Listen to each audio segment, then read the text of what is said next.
কুলু আশরাবু হাত্তা ইয়াতাবাইয়ানা লাকুমুল খাইতুল আবিয়াজু মিনাল খাইতিল আসওয়াদি মিনাল ফজর ওয়া আতিমুস সিয়ামা ইলাল লাইলি।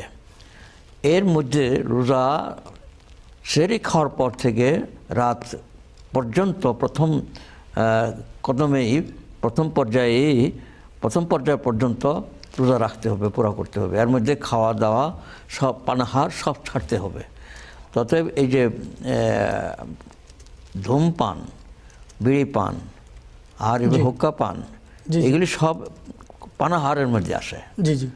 অতএব এটা তো এরকম জিনিস যে এটা অনেক সময় না খাইলে তার তৃপ্তিই হয় না, তাহলে তো বোঝা গেল যে এটা খাদ্যের মধ্যে সামিল আছে। অতএব এটা খাওয়ার মধ্যে সামিল। আর এমনি তো দেখতে একটু খারাপ লাগে যে রোজা রাখছে আবার ধূমপান করছে, লোকে দেখে একটা অবাক